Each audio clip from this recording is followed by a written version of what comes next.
Okay, so what I'm going to do now is give you a rundown of the mixing process that I use and show you exactly how you can use it for yourself in a step-by-step fashion. And it's really easy for us to slip into the idea that it has to be perfect, but in my experience, done is far better than perfect. So the goal is to get it mixed and get it finished. And then you can work on perfecting these techniques as you go through this process. And the more you go through this process, the easier it'll become and the better your mixes are going to get because of it. I usually approach this in about 3 stages. And in this first stage, this is going to set the foundation for a really good mix. And the first thing that you want to do is I would recommend turning down all of the volume faders, and I mean all the way down. All right. And then what you also want to do is loop the busiest section of your song. Okay. And once you've made a loop of that busiest section of the song, then pick out the 3 to 5 main elements of the track, i.e., the vocals or the drums, the bass, and the lead synth. And you want to focus on mixing just those. All right. So save the shifters, the risers, any extra effects, and things like that. Save that for after this step. Okay. And then mix those main elements. All right. A hint is to start by mixing the low end first, i.e. your kick and your bass. So that's usually where I start, and that's once you can get the bass nailed down, everything else will kind of fall into place a lot easier. Step 5 is to mix any additional sounds. So this is where you grab those shifters and those percussion sounds and any effect sounds and any extra little like vocal samples or things like that that you've mixed.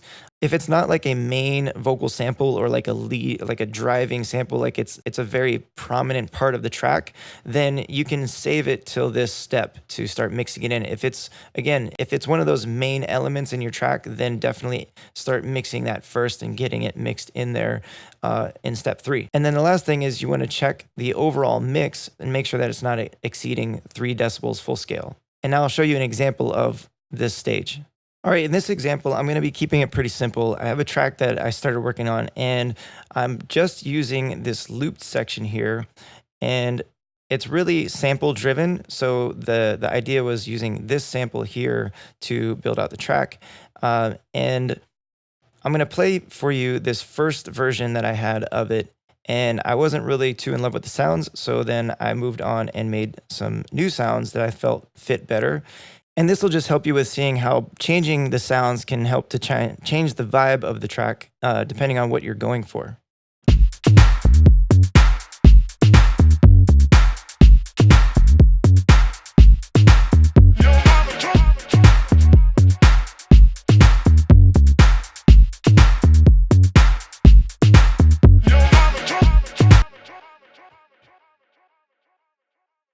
All right, so that's the first example. And what I did was I changed the kick, I changed the clap, changed the hi-hats, added a different shaker sound, changed bass, pretty much changed everything in the track just to make it sound a little bit different and go for a bit of a different vibe.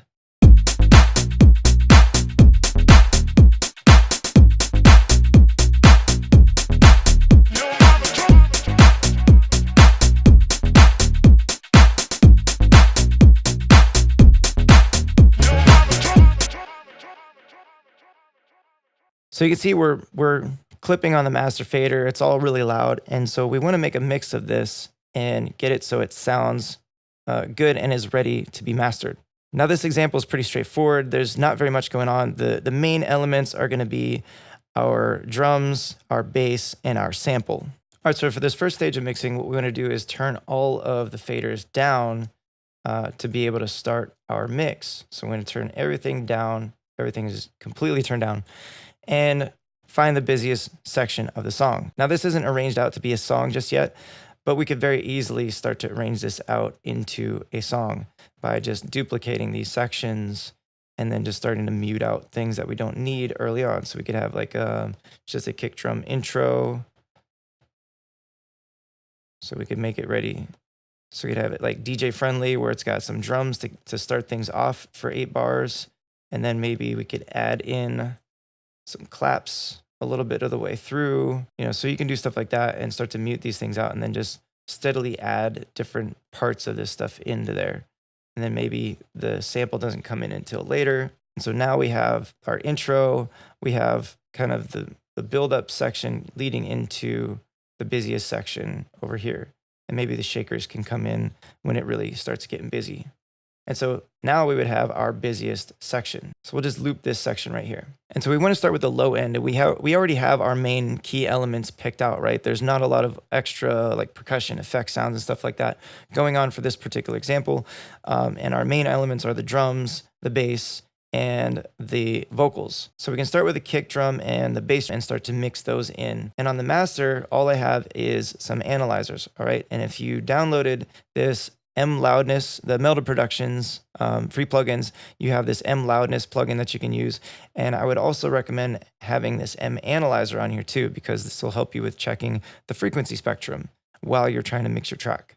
I also have these other ones on here. These are the Waves Paz meters and the Waves Frequency Analyzer, and they're pretty much doing the same job as the Melda Productions ones.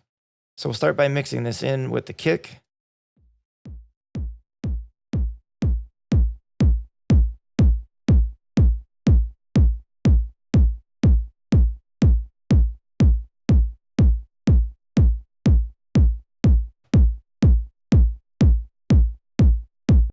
And you can see that our peak level is at about -10. And so if we do that, and now we mix in the bass.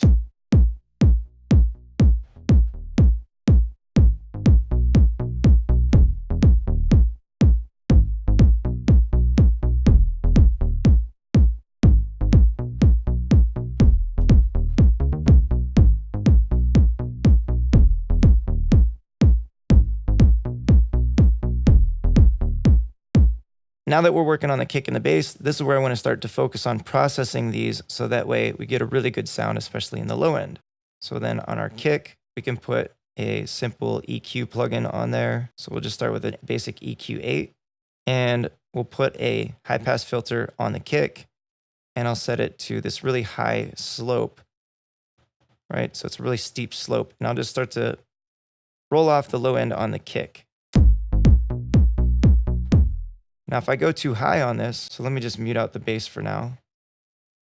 If I go too high on this, you'll hear that the kick drum starts to get really thin. So we don't want to go too high on it, but we don't need all this extra subby low end stuff right now in the bass or in the kick. So you can see with the frequency spectrum that we're able to get rid of all this extra information down here that we don't need.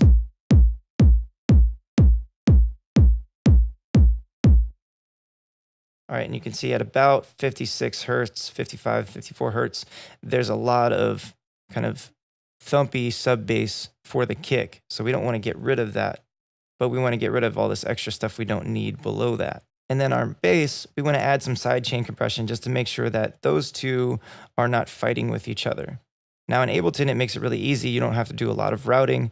I like to use the glue compressor. And if you click this little arrow and opens up with the sidechain, now what we're telling this compressor to do is to listen to our kick drum. And what we're telling the compressor to do is to turn down the volume of the bass every time the kick hits. So that way our kick really comes through.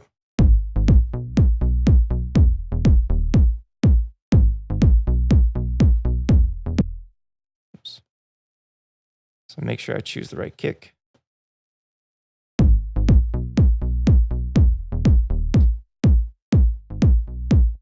So you can see I can overdo it and then we lose our bass. All right, so we don't want to overdo it. We just want it to duck out a little bit. So we overdo it so that way we can pull it back and get it just right.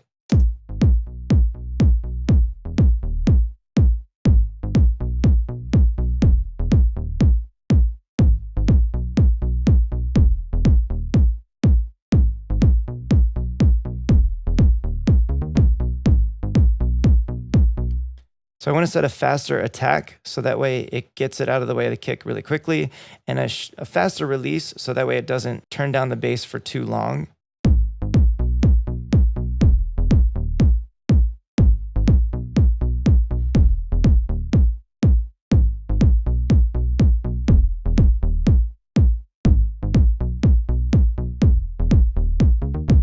And now we just want to adjust the relative levels of the kick and the bass so that way on our loudness, they're not getting too loud.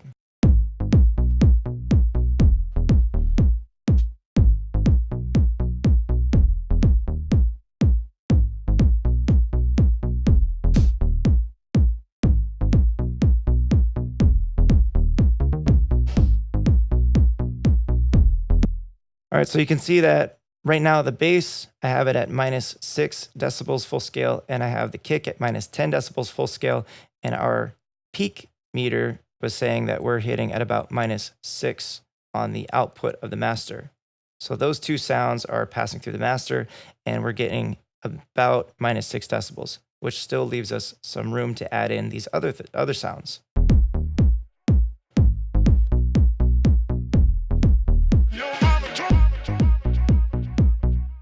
Okay, so we're at about -4.5 decibels full scale when we add that in. And now we want to get our claps in there and our hi-hats and our shakers.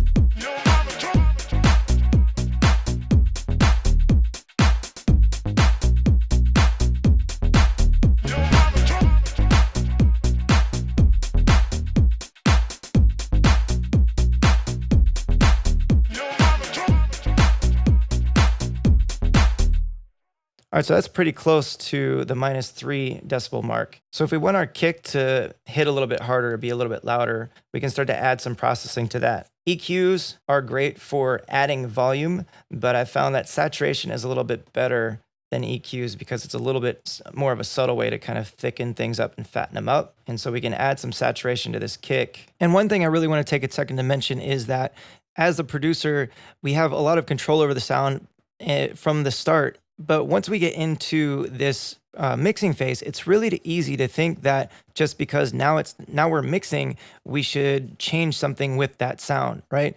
And if you've taken this time to sound design and really tweak and get the sound that you want, then sometimes you may actually not need to do anything to the sound. So just because it's mixing time and we're focused on mixing here doesn't necessarily mean that you need to do a whole bunch of tweaking to the sound with a bunch of mixing and EQs and compressors and stuff like that.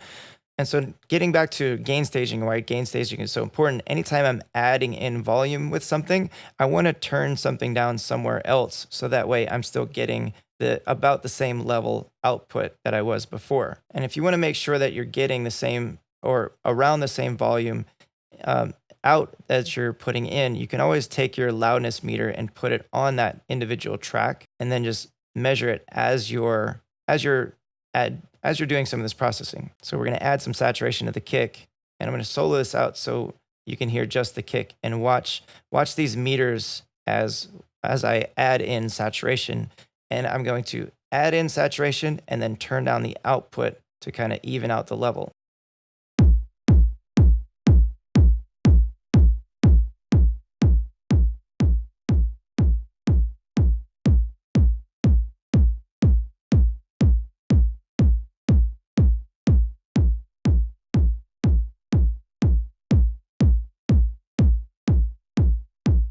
So now we'll listen to that in context with the track and see if we like that saturation we added.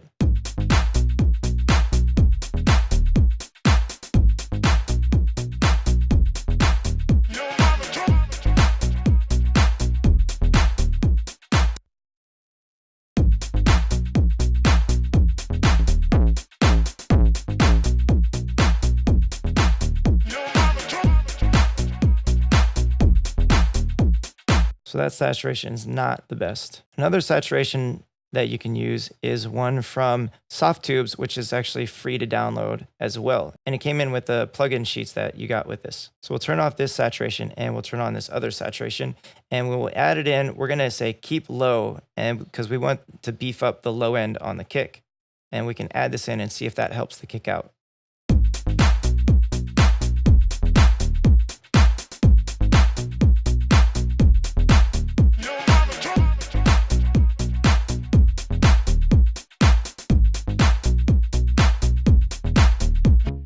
Yeah, I like this saturation a lot better. It adds a little bit more beef to the low end, and it doesn't sound like it's distorting the low end. This saturation plugin sounds like it's kind of distorting a little bit.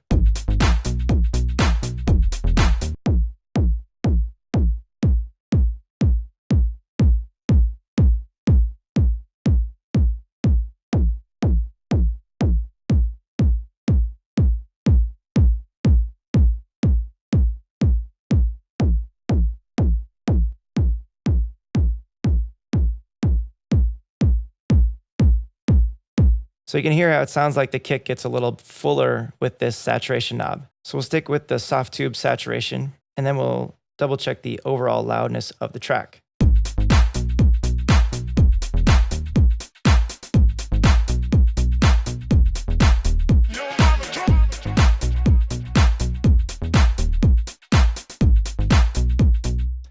So I hear the kick really well, but I don't hear the bass too well. So what I want to do is go in and work on the bass a little bit and get that sticking out a lot more. Ableton has their multi-band dynamics, and you can use the OTT preset. And there's also a free OTT from Extra Records that's mimicking the Ableton one.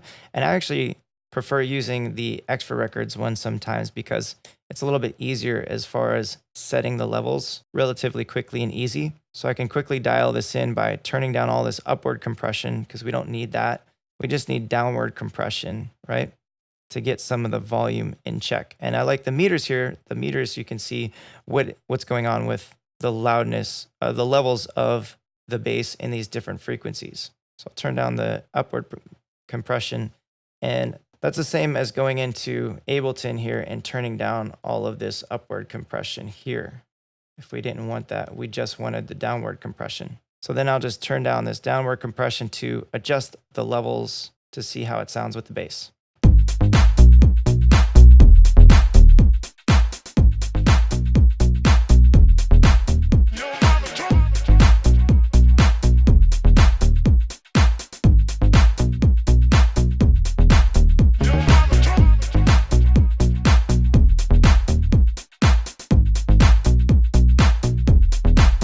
So our bass got a lot louder by adding this in here, and I'll show you what it sounds like with the Ableton OTT.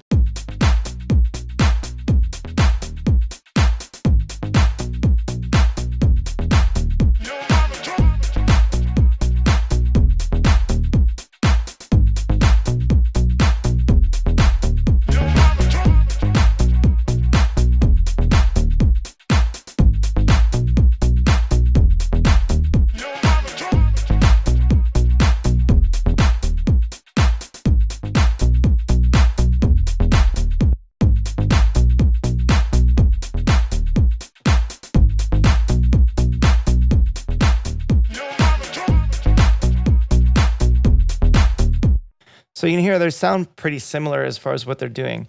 And I have kind of the same settings, all right? So we're just using some downward compression. I adjusted the levels of the mid range and the low range, so that way the bass sounds fairly even between the sub bass and the bass frequencies. And then on the OTT, you can see that I did something similar where I adjusted the levels of the thresholds for the sub bass or the low, and the levels for the threshold for the mid range. So you can use either one of those, and I like the OTT sometimes just because it's easier. I only have like 3 or 4 knobs that I need to turn, as opposed to trying to get in here and adjust a bunch of different stuff and trying to use this bracket tool to kind of adjust levels and stuff like that. So the other thing you should notice is we're talking about gain staging, right? And by adding this OTT compressor in here, what we've done now is we've just made the bass a lot louder than what it was. So we need to turn something down in order to make it fit within the track. Because if we go to this master and we check our loudness, all right, so now if we hit play on this, let's see how loud the track is getting at its highest peak.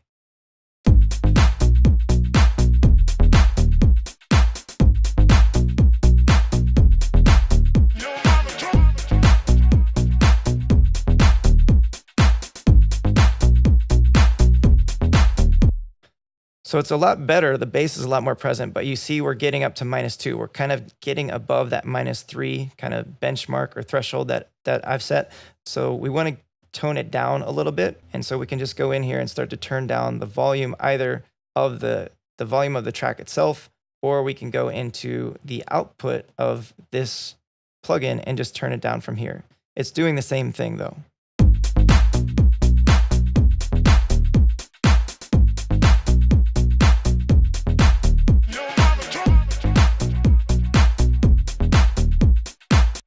And then we'll just go back and check our peak volume again.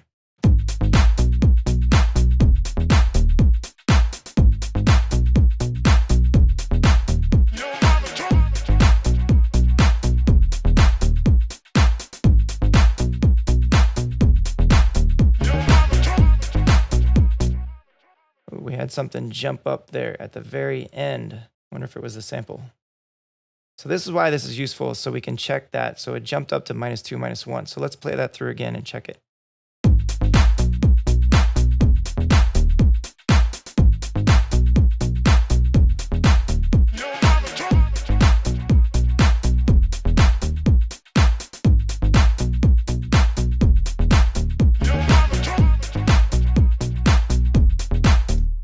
All right, so that's a little bit better. Now we need to work on some of the other ones, but for the bass, one other thing that I would suggest too is going in and adding an EQ and just filtering out some of the low end that we don't need on that as well. So this is just good practice to just put this in before the compression plugin, and we're just going to do this low end, and we're going to just roll it off maybe at 30 hertz or so, or 34. So I'll play this so you can see what that looks like when we do it.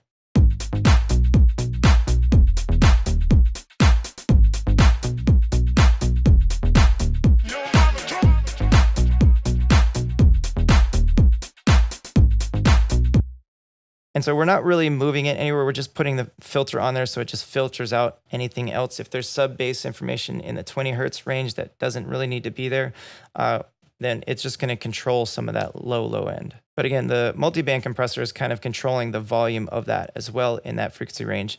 I just do that as kind of an extra step to just kind of make sure that it stays clean. So now let's go into the claps, and we want to add an EQ there, and we want to roll off some of the low end that we don't need with this claps.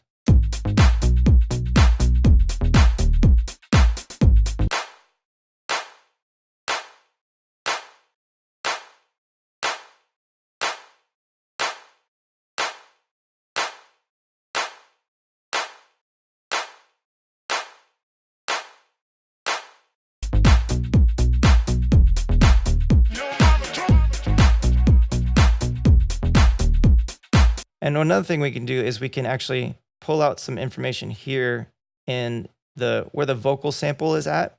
So we can start to clean this up a bit and make room for the vocals.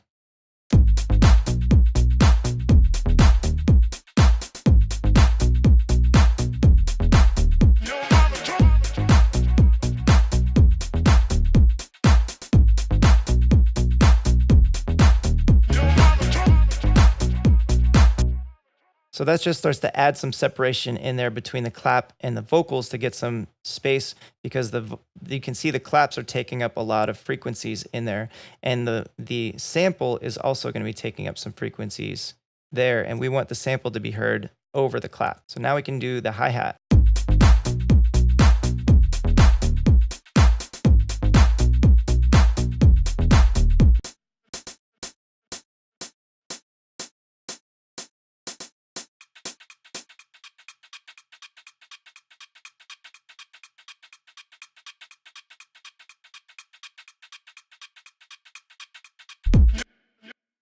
So you can see that the shaker actually isn't taking up too many frequencies in the low end, but I always put a filter on just to be on the safe side and get rid of any of this low end information if there is any there that doesn't need to be there. And the hi-hats, we can even probably take that higher too.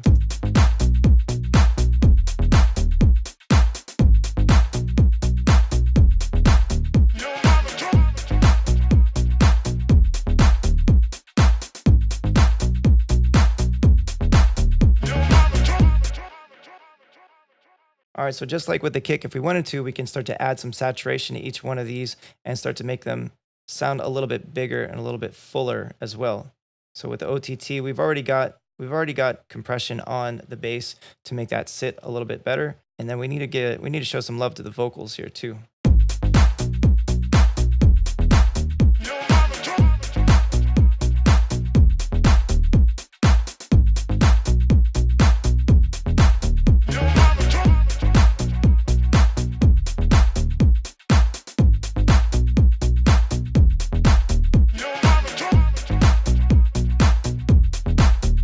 All right, and then we'll just check our mix on the loudness.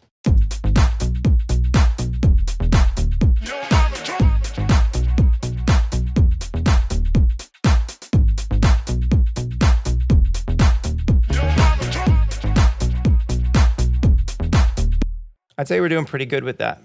All right, so now I want to try and push things a little bit louder and a little bit harder. And we're going to group the drums. All right, so we're going to add an extra layer of processing.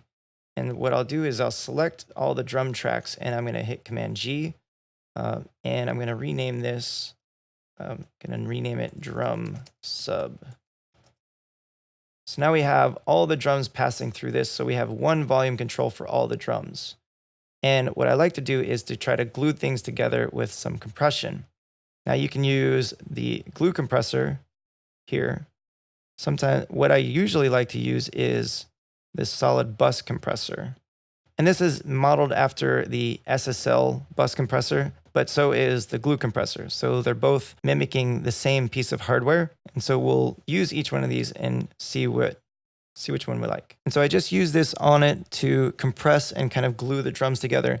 Now the only time you really need to use compression, and especially when you're mixing, is if you want to make things louder without allowing the peak volume to get louder, or if you want to even out the performance. Now, if you look at these kicks, right? These kicks are playing at the same volume the entire time. So I don't need any compression on those kicks unless I want to take up the volume of those kicks without the peak getting louder, right? So the highest peak of this kick, if I wanted to make this louder without that peak getting any higher, then I could put a compressor on it. But I've already chosen a kick that's pretty well compressed and it's hitting the way that it needs to hit. And same with these claps, these have already been compressed.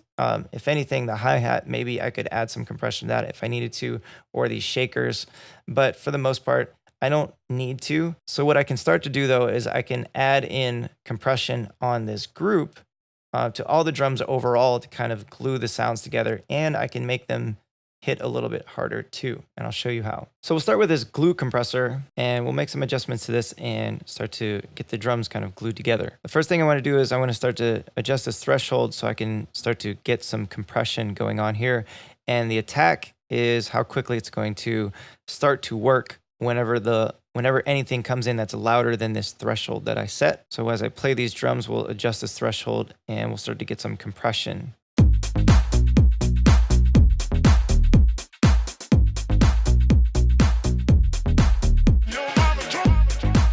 So you see, we're already starting to get some compression. It's turning it down by almost 5 decibels. And if I change this attack, we'll get less compression as I slow the attack, and we'll get more compression as I speed up the attack. So now you see we're actually getting to that 5, that mark where it says 5. And as I slow the attack down, we get less compression. So that just means we're allowing more of the peaks or the waves, anything that's above the threshold, we're allowing more of those transients is what they're called, but those peaks are coming through. We're allowing more of those to pass through. We're allowing the higher peaks to kind of pass through before it starts to compress the sound.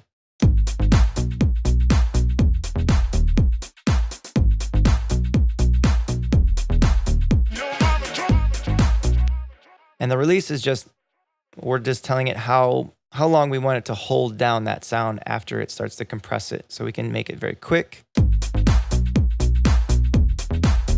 which will give you kind of a pumpy, breathy kind of sound, or we can make it slower. And you can see the needle doesn't move down as quickly. Now auto, it's just gonna do it at its own rate.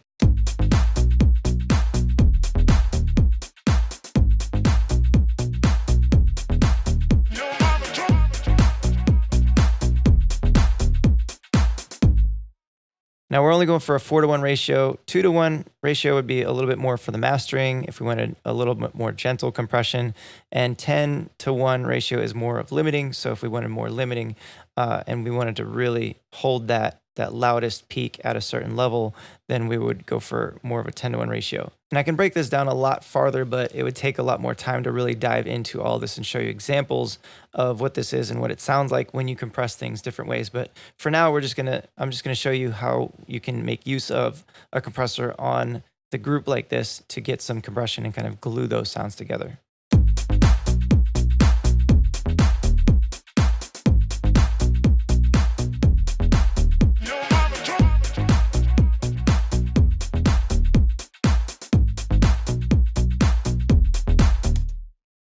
All right, so now when we're turning this down by 3 or 4 decibels, we want to turn up the makeup gain to bring back the volume that we're taking away.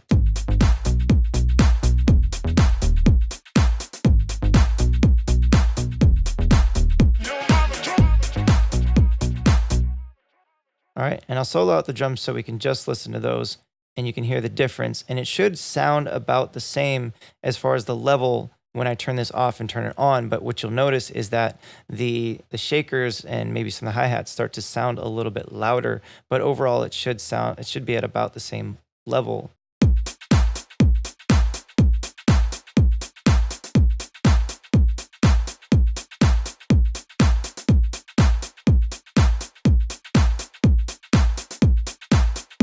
So you can hear that it still sounds about the same, but if I turned up this makeup gain a whole lot, it's going to get a whole lot louder.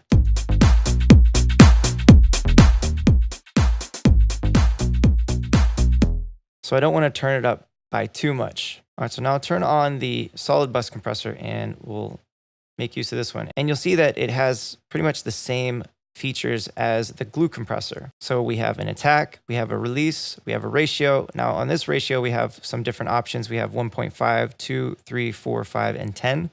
And then we also have a threshold and we have makeup. So those are kind of the main knobs that we'll be making use of on this. And you see it's very similar to the glue compressor.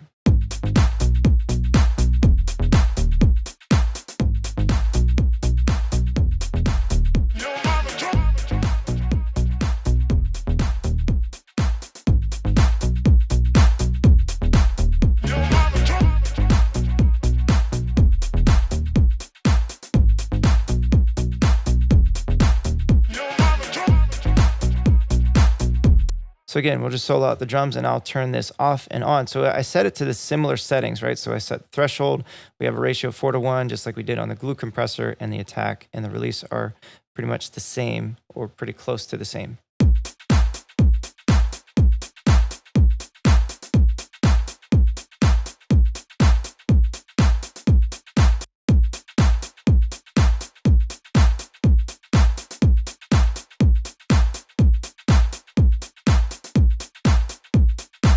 All right, so it probably doesn't sound like it's doing very much, but it actually is. And a lot of little steps will add up to something bigger and better. If you really want to make sure that it's doing some compression, just take your threshold and turn it down a whole lot. So for example,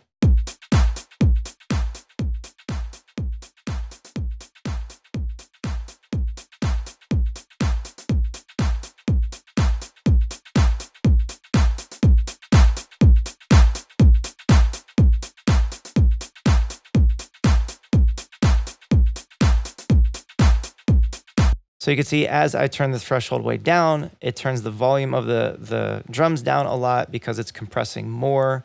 And then as I turn the threshold all the way up, it's compressing less. So we hear less of the volume getting turned down. And you can very easily over compress things by taking that threshold down too far, and you kind of start to squeeze the life out of the sound.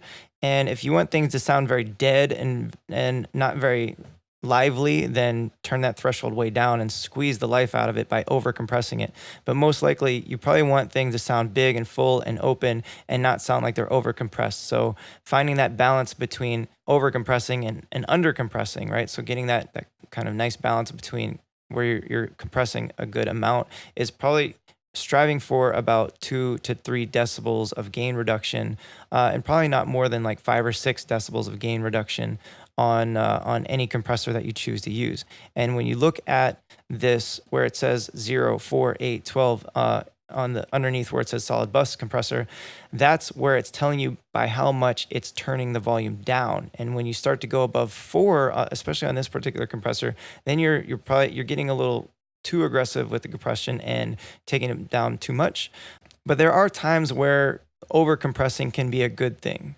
And I'll show that as an example in a minute. So now we want to check that out of the master output just to make sure that the levels coming out are keeping in line with where we want them to be.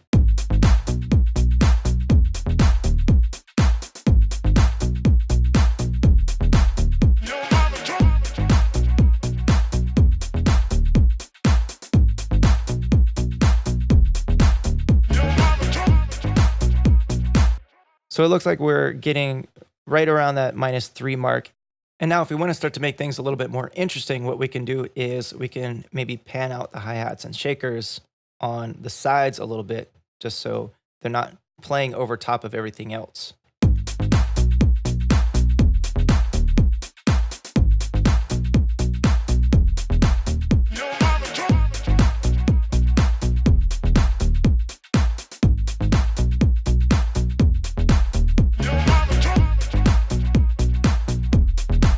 So by moving the hi-hats a little bit to the left and the shakers a little bit to the right, it starts to feel a little bit more dynamic to the listener, to your ears. And one other thing to keep in mind is that the hi-hat, the volume, I had to turn down the volume. So when you start to move things around the stereo field and you start to push things out to the sides a bit, they can actually sound louder than they did when you just kept them in the middle with everything else. Because when the hi-hat was in the middle, it was competing with all the other levels of the kick, the clap, and the shakers, and all this other stuff.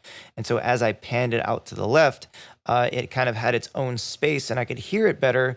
But that also meant that it started to sound louder compared to everything else. So I actually had to turn it down a couple decibels just so that it didn't stick out so much when I moved it over to the left. Okay, so if gain staging is the key to a killer mix, then a really important part of that gain staging process is separation. And if you look at the tracks we have here, we have things separated out into their individual components, right? So if you're just working with loops where you have like your kick, your snare, and your hi-hats all kind of lumped up into one loop, then you're gonna have to process that in a certain way to kind of get things to sound the way you'd like. But you'll get better control over the gain staging process when you can split things out into their individual parts. So you see we have our kick, we have our clap, we have our hi-hat, we have shakers, we have the bass, and we have this sample. And so having those things split out and separated into their individual parts is one way of really getting better control on that gain staging process. The other thing that you can do is to now start to separate things in the stereo spectrum, which is what we did by panning the hi-hat and the shakers to the left and the right. So we're getting some separation. We've moved the hi-hats out of the way and it's not competing with the claps. And we move the shakers to the right so it's not competing with the hi-hats or the claps either. And then you can also use your EQ to get some extra separation between things so that way they're not clashing with each other in the frequency spectrum. And I kind of showed this a little bit earlier, but I want to go and show a little bit more in depth on exactly how you can do this with your own tracks when you have two things that are kind of living in the same space that you also are not going to pan out separate from each other, because we're able to take the hi-hat and move it out to the left. And so now it's not competing in the same frequencies as the clap or maybe this sample, this vocal sample. However, we do still have this clap and we still have this vocal sample that are right in the middle of the stereo field, and they're in similar frequency ranges. So I'll solo out the clap and I'll solo out the vocal sample and show you how we can start to get some more separation between the two of those. Now, if we look at the frequency spectrum of this vocal sample, we see that it's taking up a lot of space in here from about 200 or 300 so hertz. We rolled off we took out a lot of the low end, but we're really focusing on this middle range right here. So you can see that sample really lives in this area right here between this 300 hertz and up to about 5 kilohertz or 6 kilohertz. It does get up above 10 kilohertz, but mostly it's kind of really focused in this area right here. And if I go to the clap track, you can see A lot of that clap is in here from this 6 or 700 hertz all the way up above 10K as well. So they kind of live in the same space. And so we can use the EQ to start to get some separation out between the two of these. So I'll just flatten these out and we'll just start to get them separate from each other.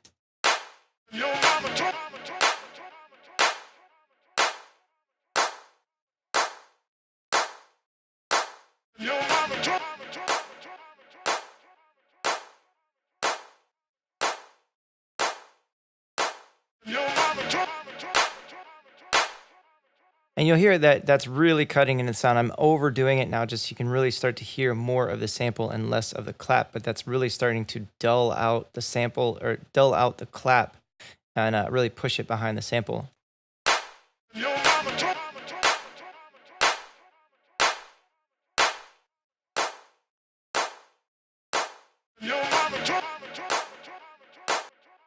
All right, so normally we don't want to take it and make it that drastic so that we're taking away from the clap sample. We want the clap sample to still sound bright and full. And so it's good to overdo things so you can really hear it and then start to pull it back to where it's not so noticeable, but it's still creating that separation between the two sounds.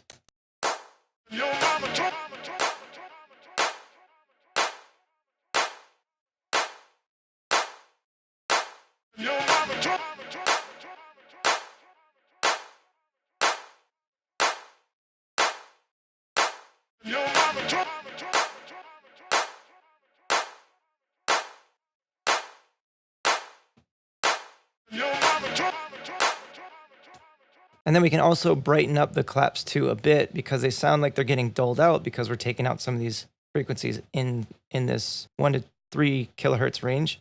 So we can boost up a little bit of the high end and brighten up the claps a little bit.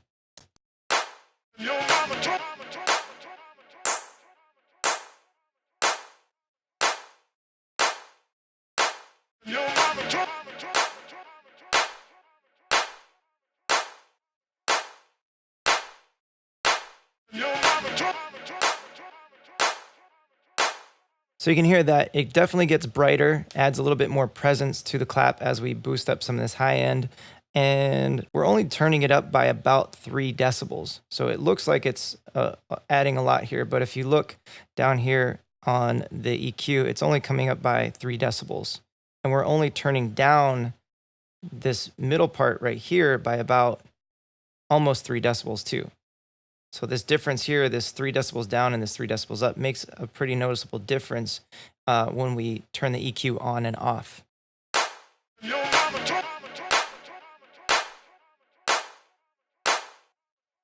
All right, so you can hear that difference in the sound of the clap, and it makes some space between the clap and the vocal sample. All right, so now we just want to double check the overall output level coming through our master channel, just to double check and make sure that it's not going above, again, that peak level of -3 decibels. And that's decibels, that dB full scale.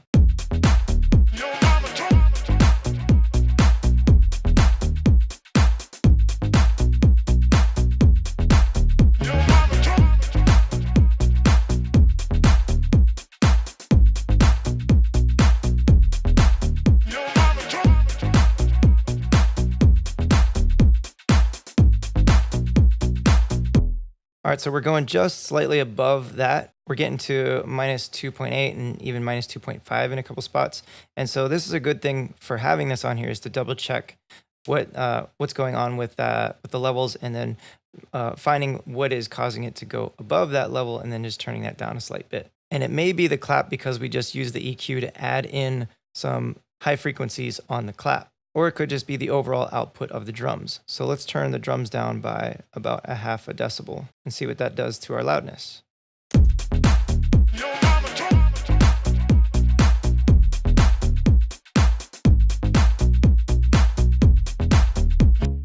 right, we'll try to turn it down by 1.5. We'll try to turn it down an extra decibel.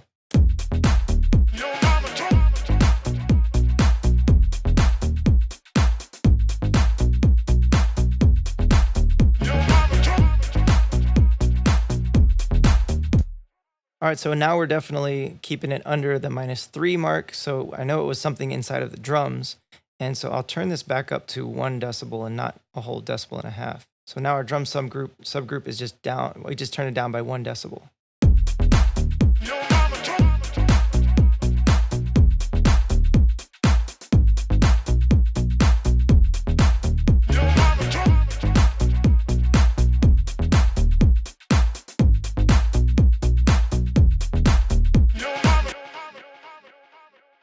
Okay, yeah, it looks like every time that clap hits, when this number jumps up closer to 3, it's every time that clap hits, so it might be the clap that's causing that. And if the clap is the culprit and we wanted to, we could always add a compressor to the clap itself and just keep the level in check on the clap. So we could just go in here and grab another glue compressor or just a regular compressor, and we could start to add some compression to that clap. But we're right around that -3 mark, and I think we're pretty good with this mix the way that it is for this stage 1 of the mixing process. So again, we had that -3 was the mark for the peak level. We didn't want to go above -3 for our peak level, and we wanted to be able to hear everything and have some separation and add clarity between all of these tracks inside of this small arrangement that I have right here. So there's one other thing I'd like to share with you that I alluded to earlier, where when you use compression, you can overcompress things and make it sound bad. But there is a time where actually that can be really useful. And there's a little mixing engineer trick that's called parallel processing. And you can make use of things like overcompression and distortion in ways that you would think would be really bad, but this actually can be really useful in your mixing to kind of help things stand out. Now, where we can use this is we can take our drums and we can actually make a copy of our drums. Now, if you're not familiar with things like routing and aux sends or buses, and if those words are confusing to you and you're not too familiar with them, then the simplest way to do parallel processing is to simply take a track that you have and duplicate it and make an exact double, like a brand new copy of that. So you have the same exact thing going on. So for our drums, I'll make that smaller, and then we can duplicate our drums. I hit Command D, and now we have 2 sets of our drum tracks. All right, and I'll color one of these different so that way we know that it's different than the other one. All right, so I'll even color these ones inside of here a little bit different, so that way we know the whole thing is different. So this is the exact same thing as this one, but it's now we have 2 copies of it. And what happens is this is going to get really loud if we leave this all the way up at the same level as the other drum kit. But what we're going to do is we're going to turn that down a lot. And now we're going to take our glue compressor. I'll get rid of this solid bus EQ or solid bus compressor, and I'm going to over compress the drums. I'm going to take this and crank it way down. All right, now we don't hear that until I solo it.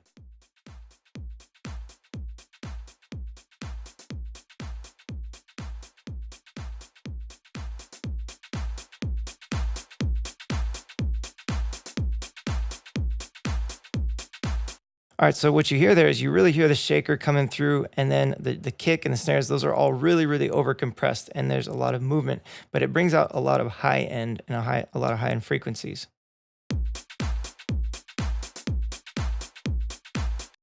And we can play around with some of the different settings on here. Maybe try auto. We can maybe try limiting it.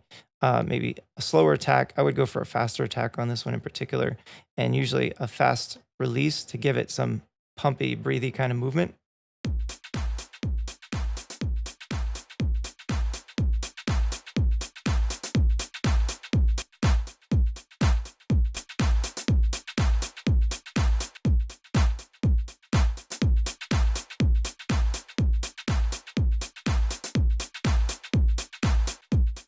So you can hear the difference in the sound when I turn it on versus when I turn it off.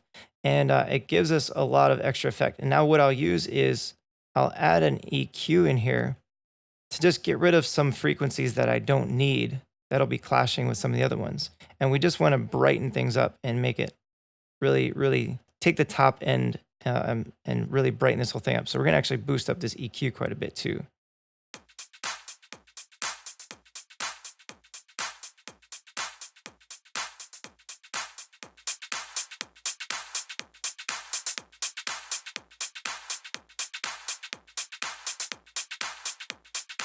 So you can hear it gets really, really bright in there. And this is not a sound that we would want to mix in with our with our track to begin with, but I'm going to use this and blend this in with everything else. So I'm going to turn this down all the way, and we're just going to mix it in with everything.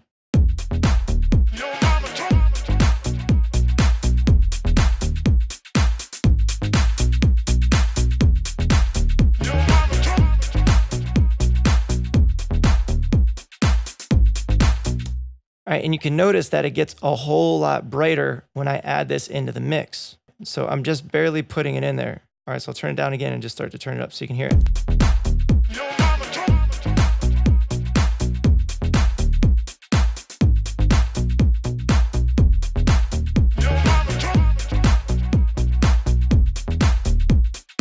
So now we have a second set of drums that are a lot brighter, and they're overcompressed, and we're really, really cranking up a lot of the high end with this EQ on this copied set of drums. So we have our original drums with the processing that's going on there, and those sound normal.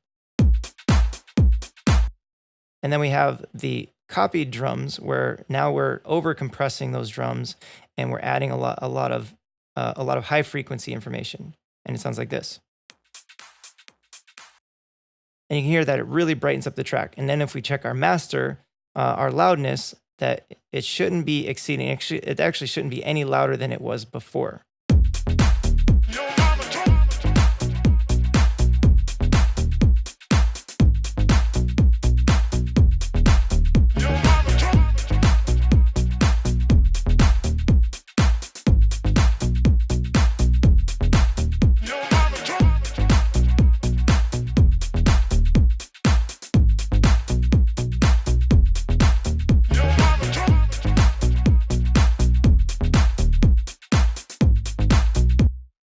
All right, so I let that play through that whole loop, and it looks like we're hitting really, really close to -3 now. So it did add a teeny bit in there as far as the gain, but not enough for it to send it over that -3 dB threshold, okay? And if it did, we could always just go in here and turn down the level a teeny bit, but it really, really adds a little something extra to that track and starts to brighten everything up. All right, so parallel processing is a great way to kind of add some things in there. And that's where you can start to do some things that you wouldn't normally do on your track. And so where you're over compressing and adding a ton more of EQ than I would normally add.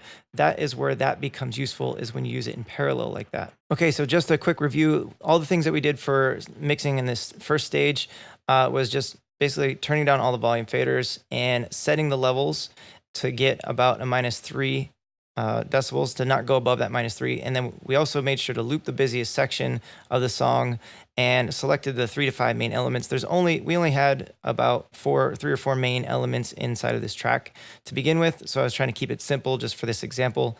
And then we mixed the main elements, and then we mixed any additional sounds. We had like shaker in there, and then check the overall mix. So that way we're not exceeding -3. And so now we can move on to the next stage of these 3 stages.